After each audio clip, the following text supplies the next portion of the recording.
Hello everyone, welcome back to this session.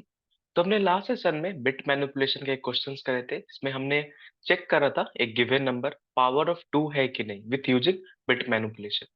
हमने while loop से भी प्रोग्राम देखा था, बट उसकी time complexity big O of n आ रही थी। और जब हमने बिट मैनिपुलेशन का यूज करके एंड ऑपरेटर यूज करके हमने प्रोग्राम को सॉल्व करा, उसकी time complexity big O of one में सॉल्व हो रही थी।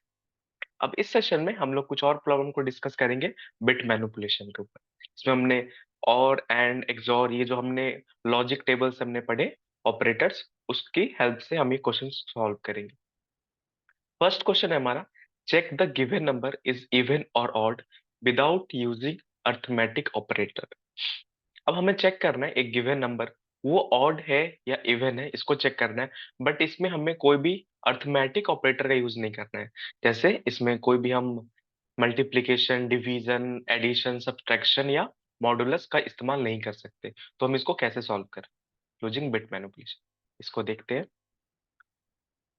अगर हम हमारे इवन नंबर क्या होते हैं, जैसे कि हमारे पास इवन नंबर 8 है। हमारे पास एक इवन नंबर है जो इजिली टू से डिविजिबल होता है, इजिली इन सेंस की प्रॉपरली टू से डिविजिबल होता है। ठीक है, 8 है हमारे पास, 10 है हमारे पास, 12 है, 14, ये सब क्या है हमारे इवन नंबर्स है। और ऑड नंबर्स में क्या आते हैं हमारे पास, 7 हुआ, 9 हुआ, 11 हुआ, 13 हुआ, ये सब क्या है हमारे ऑड नंबर्स है। अगर आप इसका बाइनरी निकालो तो 8 का बाइनरी कितना होता है, 1 0 0 0, ये हमारे 8 का बाइनरी। 10 का बाइनरी कितना होता है, 1 0 1 0।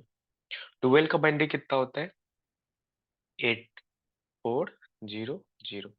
ठीक है, फिर 14 का बाइनरी कितना हुआ, 8 4 12 2 14 एंड 0। तो ये हमारा बाइनरी कन्वर्सेशन हुआ इसका मतलब, इसको हमने कन्वर्ट कर दिया डेसिमल को बाइनरी में। अगर सिमिलरली हम जो ऑड नंबर है उसका हम बाइनरी कन्वर्जन करें तो क्या आता है। अगर हम 7 का करें तो हमें मिलेगा 0 1 1 1। 9 का हम करें तो हमें मिलेगा 1 0 0 1। 8 पे 0 और 1 पे 0, बाकी 8 पे 1 और 1 पे 1, बाकी सब पे 0। ये 8 4 रूल से 8 4 2 1 ये रूल होता है। ठीक है ना। और फिर 11 का करें तो 8 पे 1, 4 पे 0 और इस पे 1 और इस पे 1। तो ये हो गया 11 का। 13 का कितना हो जाएगा, 8 पे 1, 4 पे 1 और 0, हमारा 13 हुआ। अब इसमें कुछ आपको पैटर्न नजर आ रहा होगा। इसमें आप पैटर्न ये देख रहे हो कि जो सबसे लीस्ट सिग्निफिकेंट बीट है, ये जो है इवन नंबर का, मैं जब काउंट कर रहा हूँ इसको बाइनरी में कन्वर्ट कर रहा हूँ, तो जो लीस्ट सिग्निफिकेंट बी एलएसबी इसको बोलते हैं, उस एलएसबी पे हर समय मुझे 0 मिल रहा है। हर समय 0 मिल रहा है। और ऑड पे क्या मिला, हर समय 1 मिल रहा है यहाँ पे। अब देखना है यहाँ पे, जब भी कोई भी मैं ऑड निकालू उसका जो लीस्ट सिग्निफिकेंट बीट होगा एलएसबी होगा, वो 0 इंडेक्स पे कितना मिलेगा मुझे। ऑड में केस में 1 मिल रहा है और इवन में केस में 0 मिल रहा है। तो यहाँ पे मैं बिट मैनिपुलेशन ये लगा सकता हूँ। अब खुद सोचो कि यहाँ पे कौन सा बिट मैनिपुलेशन, कौन सा ऑपरेटर हम यूज कर सकते हैं।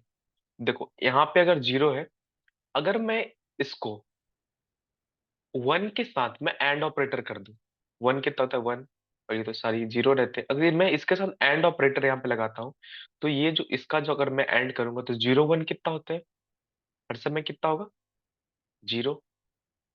ठीक है ना। तो मुझे जैसे ही अगर मैं एंड करूंगा इसका, तो जो मुझे फर्स्ट जो मिलेगा, क्या मिलेगा, ये 0 मिल जाएगा। जो फर्स्ट मतलब एलएसबी पे मुझे 0 मिल जाएगा यहाँ पे, अगर इवन की बात करूँ तो। ठीक है। और यहाँ तो सभी 0 ही होते हैं, मतलब यहाँ तो 0 0 है, तो ये सब सारे 0 0 हो जाएंगे।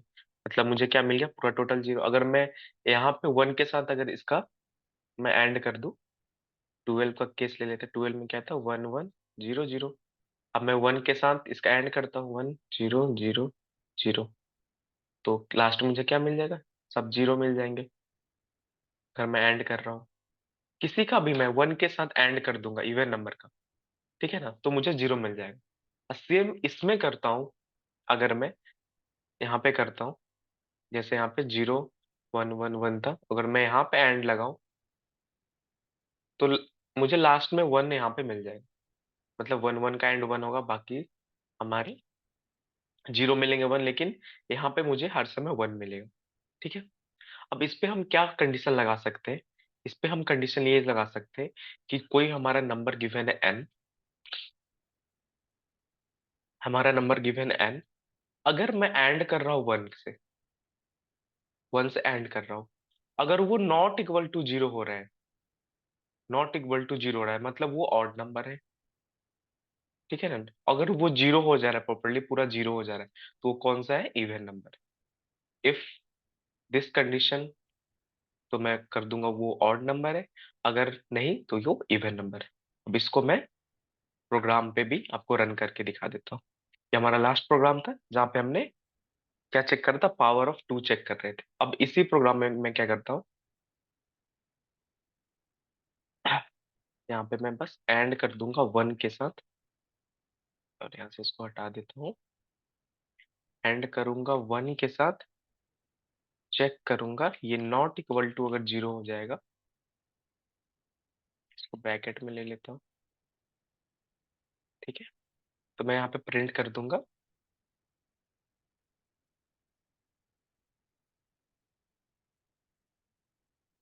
नंबर ऑड, नहीं तो मैं क्या प्रिंट कर दूंगा,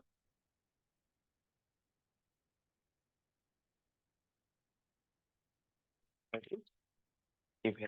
ठीक है। अब मैं यहाँ जो 28 है वो क्या है? एक इवन नंबर है, तो मैं इसको रन करूंगा तो मुझे आंसर में क्या मिलेगा? इवन मिलेगा। ठीक है। क्या लिखा? Number is even. अगर इसको मैं 28 की जगह पे मैं लिख देता हूँ 27, और मैं इसको रन करूंगा तो मुझे मिलेगा नंबर इज ऑड। यहाँ पे क्या मिला? Number is odd. ठीक है। तो इस तरीके से आप इसको प्रॉब्लम को सॉल्व कर सकते हैं विदाउट यूजिंग अर्थमेटिक ऑपरेटर।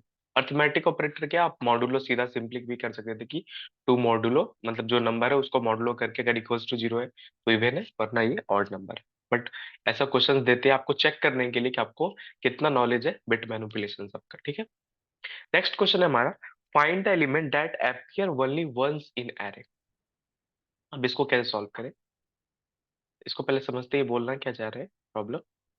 हमारे पास एक एरे गिवन होगा, यहाँ पे हमारे पास एक एरे गिवन होगा, और एक नंबर वो बस एक बार आया होगा, और बाकी सब ट्वाइस यहाँ पे लिस्ट करते हैं। जैसे कि एग्जाम्पल ना, 2 3 4 3 2, यहाँ पे 7 और यहाँ पे 4 ले लेता हूँ।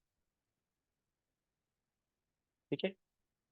यहाँ पे सारे नंबर ट्वाइस बार अकर हो रहे हैं, जैसे 2 ट्वाइस टाइम्स है, 3 ट्वाइस टाइम्स अकर हो रहा है, 4 ट्वाइस टाइम्स अकर हो रहा है, और एक नंबर है 7, वो ओनली वन टाइम्स यहाँ पे अकर हो रहा है। आपको ये फाइंड करना है इस एरे में कि कौन सा वो नंबर है जो ओनली वन टाइम्स अकर हो रहा है।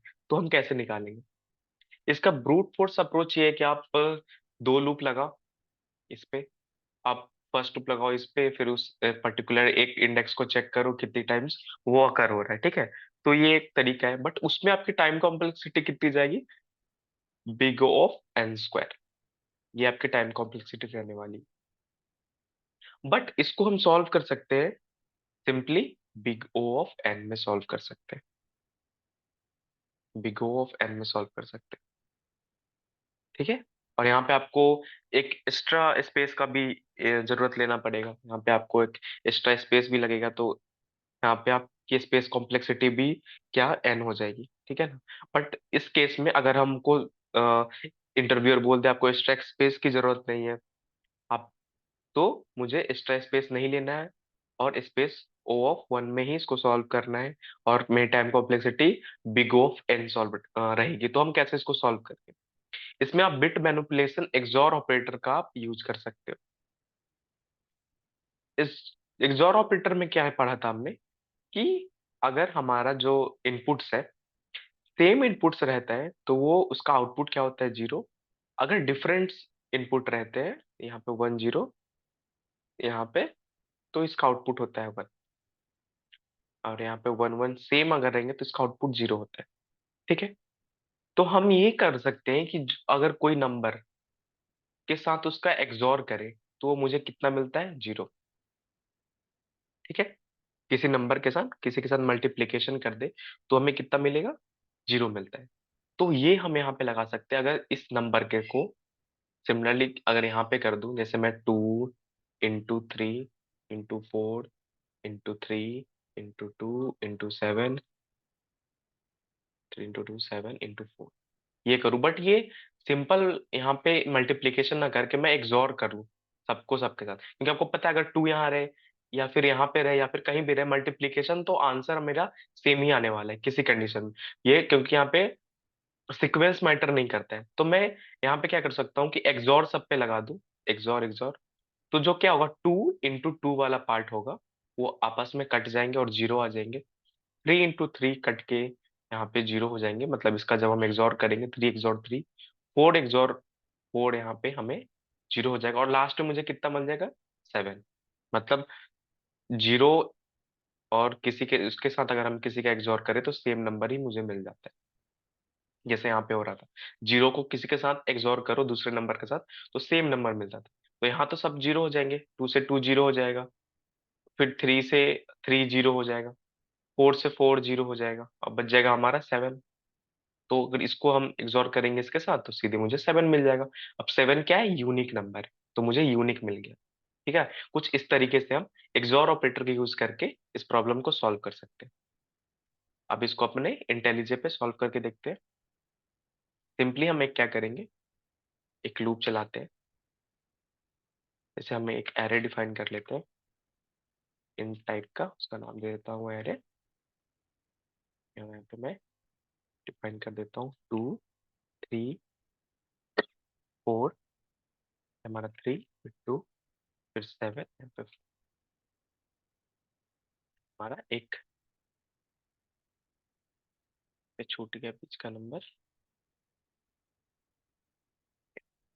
यहाँ पे 2 ट्वाइस टाइम्स आया है, 3 यहाँ पे ट्वाइस टाइम है और 4 ट्वाइस टाइम्स है, बस एक नंबर है हमारा जो यूनिक है। ठीक है, अब यहाँ पे मैं एक लूप चलाता हूँ, इंट आई इक्वल्स टू, कहाँ से चलाएंगे हम लोग, 1 से चला लो, 0 से चला लो, कोई दिक्कत नहीं है, 1 से चला लेते हैं।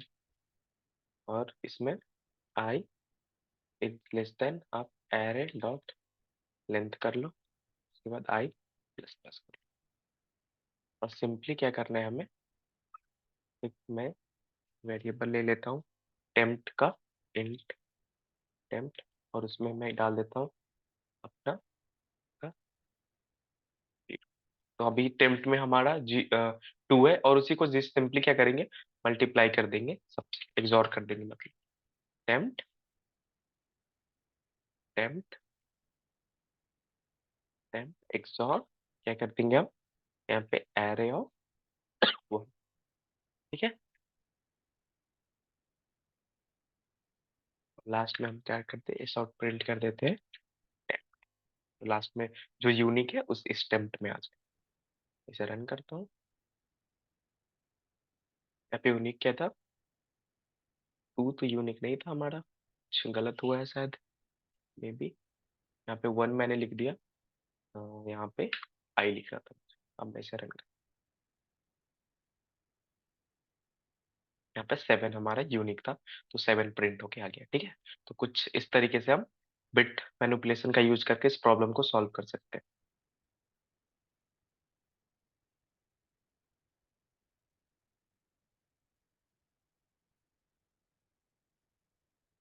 अब नेक्स्ट क्वेश्चन है हमारा, set kth bit is set और नॉट।